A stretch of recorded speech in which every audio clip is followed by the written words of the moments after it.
வாழ்க வளமுடன். அனைவருக்கும் வணக்கம். இன்னைக்கு ஒரு பாசிட்டிவான பதிவு தாங்க பார்க்க போறோம். எந்த ஒரு நல்ல காரியமாகட்டும், எந்த ஒரு செயல் செய்யறீங்க தொடங்குறீங்க அப்படின்னாலுமே முதல்ல குலதெய்வத்தோட அனுமதி பெற்றால் கிடைத்தால், அவங்களுடைய அருள் கிடைத்தால் மட்டும்தான் நம்மளுடைய அந்த காரியம், எடுத்த காரியம் ஜெயமா முடியுங்க. மற்ற தெய்வங்கள் எல்லாமே பின்னாடிதான் வருவாங்க. முதல்ல நம்மளை காப்பாற்றக்கூடியது நம்மளுடைய குலதெய்வங்க. அதனால வருஷத்துக்காக ஒரே ஒரு டைமாவது நம்ம குலதெய்வ கோயிலுக்கு போயிட்டு வரணும்.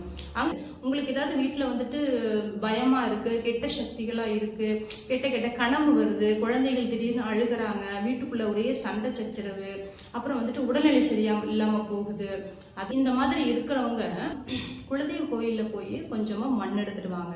அந்த மண்ணை பாத்தீங்கன்னா நீங்க நிலைவாசப்படியில நைட்டு தூங்கும் போது நீங்க பண்ணுங்க. இதுல நிலைவாசப்படியில ரெண்டு பக்கமே நீங்க எதுவுமே பண்ண வேண்டாம். இது வழிபாடு, தீபம் பொருத்தி பண்ணணும் அப்படி இப்படின்னு எதுவுமே கிடையாதுங்க. நீங்க சுத்தபத்தமா இருக்கணும், வீடு சுத்தபத்தமா இருக்கணும் அப்படின்னு எந்த ஒரு கட்டாயங்களும் இல்லை. அதனால நீங்க தூங்க போகும்போது படுக்கிறதுக்கு முன்னாடி பாத்தீங்கன்னா அந்த குலதெய்வ கோயில எடுத்துட்டு வந்த மண்ணை கொஞ்சமா ஒரே ஒரு சிட்டிகை எடுத்துக்கோங்க. நம்மளுடைய நிலைவாசப்படி வெளியே நிலைவாசப்படியில ரெண்டு சைட்லயும் ரெண்டு பக்கமும் கொஞ்சமா கால் அந்த இடத்துல படமாட்டோம், நம்ம மிதிப்பட மாட்டோம். அதனால ரெண்டு சைட்லயும் போட்டு வைக்கும் போது போட்டு வச்சுட்டு நீங்க வந்துருங்க. அப்ப பாத்தீங்கன்னா கெட்ட சக்திகளை வீட்டுக்குள்ள அண்ட விடாது. நம்ம குலதெய்வம் நம்ம வீட்டுடைய நிலைவாசப்படியிலேயே தங்கி நம்மளுக்கு பாதுகாப்பையும் அவங்களுடைய அருளையும் நம்மளுக்கு அள்ளி கொடுப்பாங்கங்க. நீங்க காலையில எப்பவும் போல கூட்டுறது அந்த பண்ணிக்கலாம், ஒன்றும் தப்பு கிடையாது. உங்களுக்கு வீட்டுக்குள்ள ஒரே பிரச்சனையா இருக்கு, மனசு சரியில்லை அப்படிங்கும் போது இந்த மாதிரி பண்ணி பார்த்தீங்கன்னா உங்களுக்கு அதுல ஒரு பாசிட்டிவான ஒரு எண்ணங்கள் கிடைக்குங்க. பாசிட்டிவான ஒரு வீட்டுக்குள்ள ஒரு நல்ல நிலை உருவாகிறது உங்களுக்கே தெரியும். அந்த மாதிரி பண்ணி பாருங்க. குலதெய்வத்துடைய அனுகிரகம் நம்மளுக்கு நிச்சயம் கட்டாயம் வேணுங்க. மற்ற தெய்வங்கள் எல்லாமே கொடுப்பாங்க. ஆனால் குலதெய்வத்தோட அனுமதி பெற்றுதான் அவங்களே நம்மளுக்கு நல்லது பண்ணுவாங்களாம்.